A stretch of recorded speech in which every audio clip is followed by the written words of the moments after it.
Welcome back to another edition of Real Spiritual Talk Radio. I am your host, Lamont Gates, once again bringing you the world of faith, metaphysicality, and spirituality.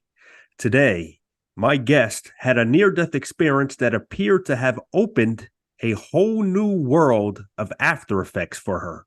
Joining me today, ladies and gentlemen, is near-death experiencer Alicja Heath.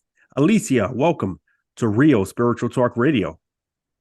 Thank you so much for your warm welcome. I'm so thrilled to be here, and it's a fantastic opportunity to share my story with your audience and yourself. And I'm really looking forward to our conversation. Absolutely. Looking forward to having your conversation discussed here on Real Spiritual Talk Radio. And I understand you're coming all the way from Poland with this. Is this correct? That's right. The country where I was born is Poland, and I live here at the moment. I have spent a lot of time in other countries too, because I lived in Germany and in United Kingdom. And right now I'm back in Poland. So yeah. Well, that's a great start. Yeah, that's a great start to the conversation, because typically what I do is I go backwards. Before the near-death experience account information comes forth, I try to get a little historical context with my guests, particularly with religion.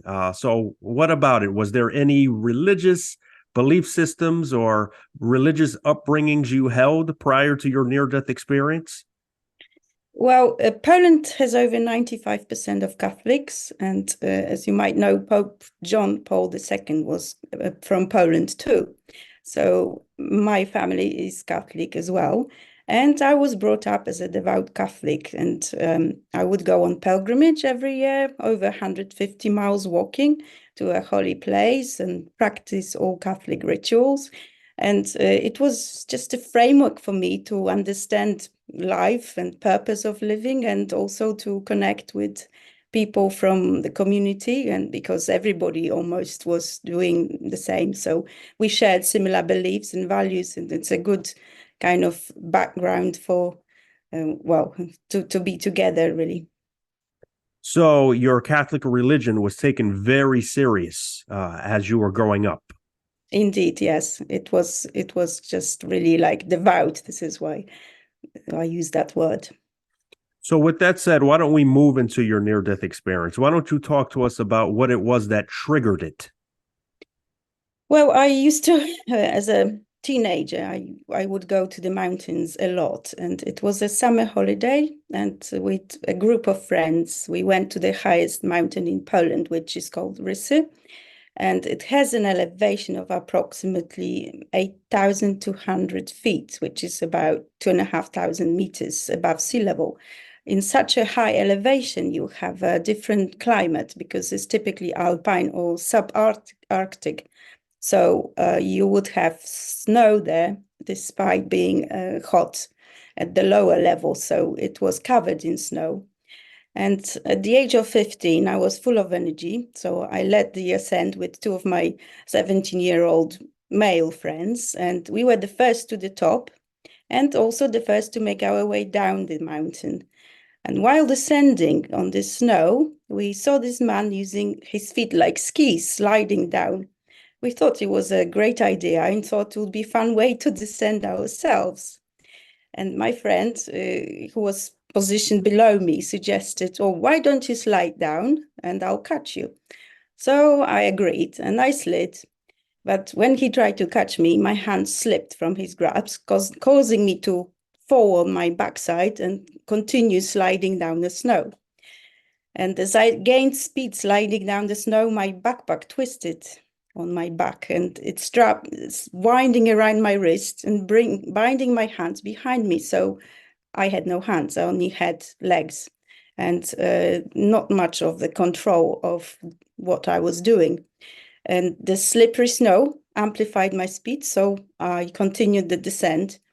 And suddenly I realized that the slope was nearing its end, leading me to a steep vertical drop that I observed when I was going up the mountain. So I knew that was about 20 meters. I'm not sure how much is that in feet.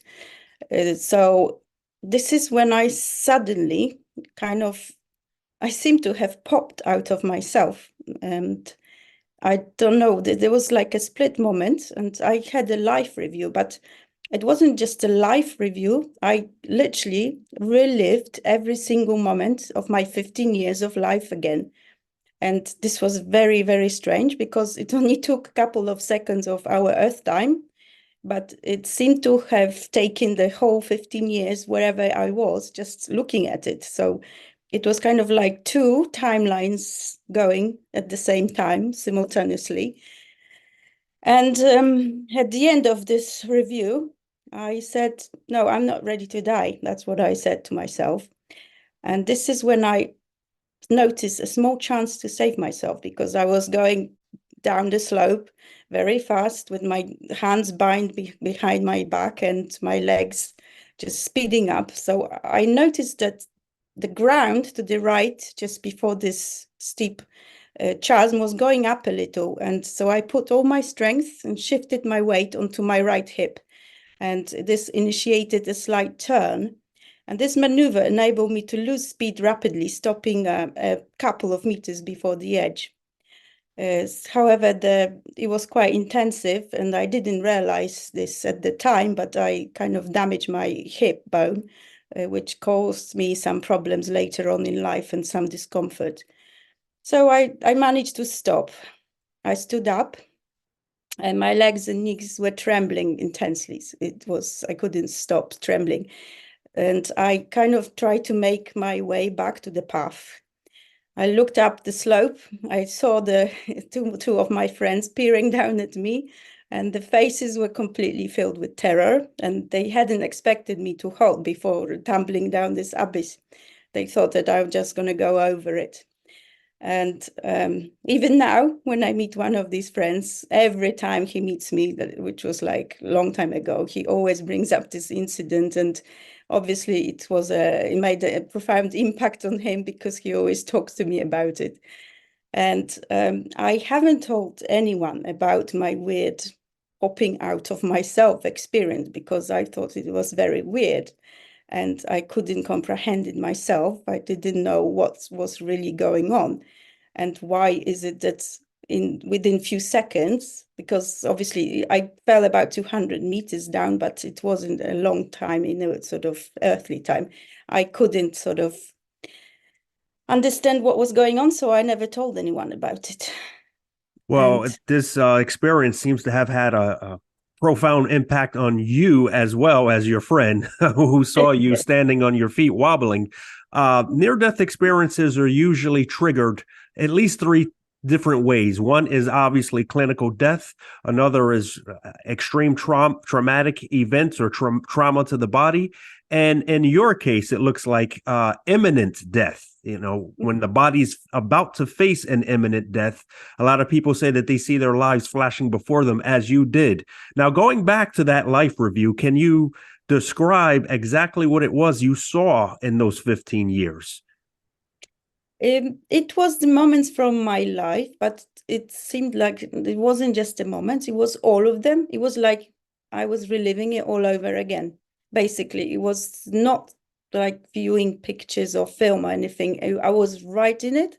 Like if I had a second life again, everything just, I remember scenes from well, when I was very little, that was like, I must have been about 4 years old, and my cousin looked after me, and everything just happened again, right to the moment when I was falling down this mountain. So it was really strange. And it's not like you were thinking about that moment ever in your life when you were 4 years old. It just somehow just appeared Yeah, before you during this life review. yes, exactly. So, and there was no kind of judgment of whether it was good or bad. It was kind of everything just for me to remember what it was. It's kind of like, and also I knew that I have the power to decide whether I want to die or not. And this is why when I said I'm not ready to die yet, and suddenly I got this opportunity to stop. And I haven't really thought about it before. I haven't seen this option before. And only after this life review, I said I don't want to die. And I didn't. This is what gave me this chance to stop. So obviously it wasn't your time yet either. You mentioned that you did not tell anyone about this. At age 15, I could imagine it was very confusing to you. But did you later on uh, talk to anyone about what you had experienced, or did you feel like they would kind of put you in the mental section and say, you probably had a bunch of hallucinations? Yes, occasionally if we had sort of relevant talks with friends, I would mention it, and they were kind of surprised. And because, like, say someone was saying, "Oh, before you die, you're supposed to see your life flashing," and I said, "Yes, you do. This is what you do. Exactly what happens." And they said, "How do you know?" And I said, "Because I had this happening to me." So yes, this you kind of reminiscence over what happened in your life before you die, and occasionally, but it wasn't like very often, and I didn't go into details. But after this NDE, I had several more life-threatening incidents, which I haven't mentioned before. I was 3 times in a car accident, and one time when I was pregnant with my daughter, and I also was on a boat, small fishing boat in Thailand, with no life jacket. It was 1 week after the great tsunami of 2004, and the waves got 10 feet high, and we were kind of stuck there. But luckily, the fisherman was older and experienced, and he got us out somehow safely to the beach. I also climbed the mountains on another occasion when the stone avalanche happened. And every time I came virtually unscathed. So nothing happened to me. But there were quite a few incidents, almost like someone trying to trying to show me way out. Yeah, and it also kind of points to the idea that you were meant to be here. You were meant to go on with some sort of purpose. Now, I understand that after your near-death experience, you also had a series of after effects. Why don't you talk to us about that? Yes, there are. Okay, maybe I start with premonition. This one is quite interesting one. As I mentioned about this trip in Thailand in the winter of 2004 and 5, I started a round the world trip with my husband, and our first destination was Thailand. And he said, "Oh, why don't we go before Christmas? Because we already had time off and spend Christmas in a warm country." But I insisted on going after Christmas because I felt that I want to spend this time with my family. So we went to Poland and we settled for the 2nd of January to travel. On the Boxing Day, we got the news that there was this great tsunami, and the hotel where we supposed to be going basically was wiped out. So if we have gone on before Christmas, I wouldn't be talking to you here because the hotel was basically out, because it was in a first line, and that was in the area which was mostly affected by this tsunami. And we flew on the 2nd of January to a different area because obviously the booking wasn't there. There were lots of photographs of people missing and also many people coming to look for them. And it was quite sort of terrifying time, really. Another occasion, I was driving along in a car with my husband. He was on the country road in Britain, and he was going a little bit too fast. So I told him to slow down. I don't know why. I just felt that he needs to slow down. And I was quite sort of strong in my opinion, so he did. And then 1 minute later, we drove into this village, and a car pulled out in front of us from the side road without the right of way. And we had a head-on collision, and our car was a write-off. However, because we were going quite slow, nothing really happened to us. And luckily, nothing happened to the people in the other car because there were also children and dogs and everybody. So if my husband was driving fast, like the minute before I told him to slow down, it would have been completely different story. So this kind of events kind of tell me that I can sense what is going to happen. And so that's one of the side after effects from the And ending. And did you have this premonition power prior to your near-death experience, would you say? I don't recall it, no, because I was still a child, so I don't really remember anything like that. And the second one, I would say, it's telepathy with people, but also with animals, which is it's quite interesting because I got interested in the subject. And being a Catholic, I know a story of Saint Francis, who also supposed to be telepathic with animals. And if you follow his story, he went to war, and I think he had NDE during his fights, because when he came back, his father didn't recognize him. He was completely changed man. And then he was one of the saints that would like communicate with animals. And it's kind of strange because uh, when, for example, I give you one example. If I go away, I would say to my cat, go to my cousin who was living nearby, and she will feed you from now because I'm going away. And my cat, as soon as I left my drive, the cat would be standing in front of the door at my cousin's, and she would never normally do that. So it's kind of, how did she know that that's what she's supposed to do? So that's with the pet cat, but also I can, for example, once I was going away somewhere and I really needed to meet my friend, and I had no way, there was before we had mobile phones, I had no way to tell him that I'm going away. But he said he got this really strong urge to see me, and he sort of came to see me without, using telephones or any kind of other communication. He just said he had to do it, and even he kind of put aside other tasks just to come and see me because he felt this really strong urge. So it's a kind of telepathy with people and animals. I also haven't noticed that before, so So you can certainly most likely attribute this to your near-death experience. I should think so, yes. And there is also another very good manifesting skills. Like I can manifest events and people into my life. And in fact, Lamont, I manifested you because I was thinking that I would like someone to contact me about a podcast, and you just wrote to me. There you go. So That mystery is out the window now. exactly. Well, So. I know you also wrote a book, and I just recently finished reading your book. And your book, I would say, is divided into two sections.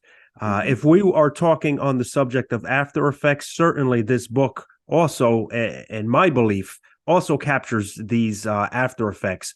And one of the after effects are your past life dreaming, and it's also divided into another section where you are able to read what many call the Akashic records, or books of life, books of lives, should I say.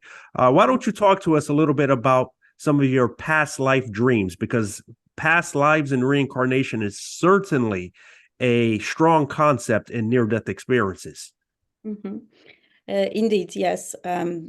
They kind of dreams were coming to me for a long time, and some of them were repetitive. And maybe I'll just give one example where I kept dreaming about walking through charred remains of this grand house.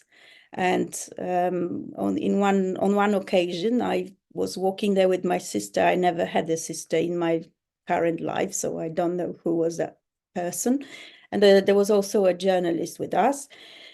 And we were walking around, and I found this chest, and I wanted to open it. I had the key in my pocket, so I took the key out and put it in the lock. And then that's when the alarm clock went off, and I never find out what was inside.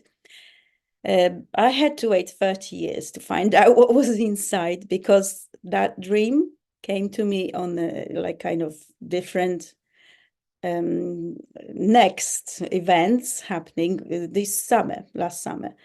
And I dreamt that I went to see that sister. She was in Spain. And I approached, she was wearing like a 19th century clothes and dress, and she was holding the same chest from my dreams 30 years ago. She gave it to me and she said, take it to Poland, I don't need it anymore. So this time I could open it, and I noticed that there were like two types of things in that chest. Some of them were like small items, and they were sort of moldy, like looked like the water got to them. And they were like little hairpins on all the tiny figures, and just a kind of bricks and bracks. And the other part was the letters, and the letters were in a good condition. So I picked up one of the letters and I looked at the signature, and the signature said Czartoryski. And I remember from history lesson in Poland that that was one of the prominent aristocratic families in Poland in the 19th century. Now, I had nothing to do with the 19th century at the time of this dream. I didn't watch any films or anything, like didn't read any books, nothing, and also nothing about Czartoryski. So I thought this was very strange. So I searched the internet to find out what's the connection is. And this was a real surprise to me because it revealed that that was an actual real existing historical person that I was dreaming about. And if you want to know more, you can find out in my book about it. And there were also other dreams that I describe. Yes, a lot of fascinating, very, very fascinating information in your book concerning these past life dreams. And I've interviewed several near-death experiencers, and many of them also said that they came back after their near-death experience having these recurring dreams. One girl said to me a couple years ago that she was dreaming that she was a man who had people putting a bunch of weight on his chest. And immediately, historically, if you know anything about the Salem witch hunts, that's exactly what they would do to torture the men in order to get them to admit that they were working with the witches and working for the devil, etc. So that was one of the recurring dreams that she had. I've interviewed several other people who said they also had dreams where people were educating them on certain aspects of their life. So, dreaming after near-death experiences, lucid dreaming, that is, recurring dreaming, reincarnation, etc., all certainly seem to be a part of these after effects. Now, in your book, though, you separate a regular delta wave REM cycle dream from a past life dream. So if a skeptic were to say to you, how do you know you're not just going through a REM cycle and these dreams that you're having, what would you say to separate the two?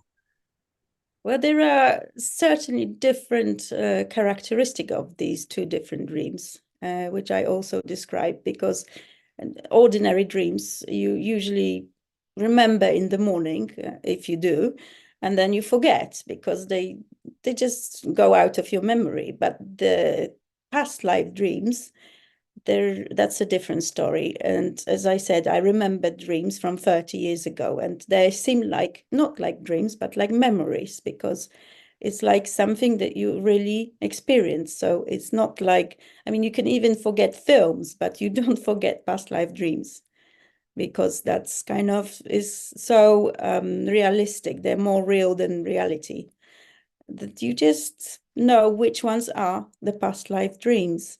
Because ultimately you've actually lived that life at some point. So it's really deep in your soul, I guess you can say. Yes, that's right. Yeah. So Yeah. Very fascinating information. Now, in your book, you also talk about how to use modern technology in order to verify some of this information. yes, the exact details how to do this also would be available in the book, but I will tell you a little bit about it. I think we live in a very interesting period of time right now, because kind of like the internet is a kind of image of what the universal knowledge is. And there is also some scientific background which shows now that it is quite possible, especially with quantum physics. I come from kind of, I did maths and physics in the college, so I'm kind of more scientific. So I always look for answers, how it is possible in a kind of scientific way to explain some of these factors. And in fact, I mean, the quantum physics gives you this concept where you actually have like a quantum field which stores some of the energies. And I think because our lives, our deeds, and our thoughts, everything is energy and is also stored in that field. And if you can put your brain into certain wavelengths, into certain sort of brain waves, you can access this information. And I noticed that I can access the information about past lives of other people as well.